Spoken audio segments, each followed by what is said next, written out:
ভক্তি ভালোবাসার অপেক্ষার গল্প সব মিলে আজকের রাতটা একদমই আলাদা। স্বাগতম সবাইকে ফুটবল বাংলাদেশ শোতে। আমি মিজানুর রশিক আছি আপনাদের সঙ্গে। আর আজ আমরা কথা বলবো সেই ম্যাচ নিয়ে যেটা হয়তো স্রেফ একটি প্রীতি ম্যাচ নামে পরিচিত, কিন্তু আসলে এটা হতে চলেছে নতুন যুগের ঘোষণা।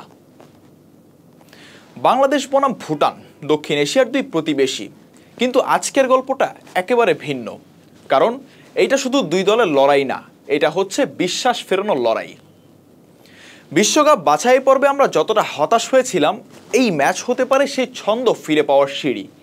ভুটান তাদের সীমিত সামর্থ্য নিয়ে মাঠে নামবে, কিন্তু ভুলে যাবেন না ওরা দারুণ সংগঠিত দল। কিন্তু বাংলাদেশের জন্য আজকের সবচেয়ে বড় সুখবর, দলে এসেছেন তিনজন নতুন নাম। শুরু করি সবচেয়ে বড় নাম দিয়ে, হামজা চৌধুরী। লেস্টার সিটির এই ব্রিটিশ বাংলাদেশি তারকা এবার বাংলাদেশের জার্সিতে দ্বিতীয়বারের মতো মাঠে নামছেন। ইউরোপের অভিজ্ঞতা আর গর্বের সাথে দেশের পতাকা বুকে নিয়ে খেলতে নামছেন তিনি।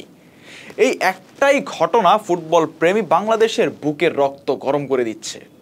আর নতুন মুখ ফাহমিদুল ইসলাম, তরুণ মিডফিল্ডার, দেশীয় লিগে আলো ছড়ানো এই প্রতিভা পাচ্ছেন জাতীয় দলের সুযোগ। এই ম্যাচ তার জন্য হতে পারে নিজের জাত চেনানোর মঞ্চ। আর আছেন সামিত সোম, কানাডা থেকে এসে আজই দলের সাথে যোগ দিয়েছেন, কিন্তু ট্রাভেল ক্লান্তি, জ্যাটল্যাগ সব মিলিয়ে আজ মাঠে নামছেন না তিনি। তবে সামিতের আগমন নিজেই এক মেসেজ, আমরা আসছি। প্রশ্ন হচ্ছে, এই নতুনদের নিয়ে কেমন দল সাজাবেন coach Javier Cabrera? Ball control হবে কৌশলের মূল, হামজার পাসিং রেঞ্জ, জামালের অভিজ্ঞতা, রাকিব মুরসালিনের স্পিড, সব মিলে একটা এনার্জেটিক দল বাংলাদেশ চাবে উইং থেকে আক্রমণ করে প্রতিপক্ষকে চাপে রাখতে। আর ভুটান, তারা চাইবে প্রতিরোধ করতে, কাউন্টার অ্যাটাকে ঘা দিতে। তবে শক্তির ভারসাম্য স্পষ্ট, বাংলাদেশ ফেভারিট।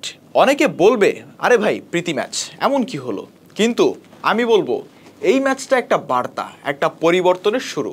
প্রবাসীদের সংযুক্তি মানে আমরা শুধু রক্ষণ করতে আসিনি, আমরা এগোতে চাই আন্তর্জাতিক ফুটবলের বড় মঞ্চে। আজকের ম্যাচ জিতলেই শুধু নয়, বাংলাদেশ যদি আজ আত্মবিশ্বাস নিয়ে খেলে, সংযত থেকে খেলে, তাহলেই আমরা বলবো আমরা তৈরি হচ্ছি।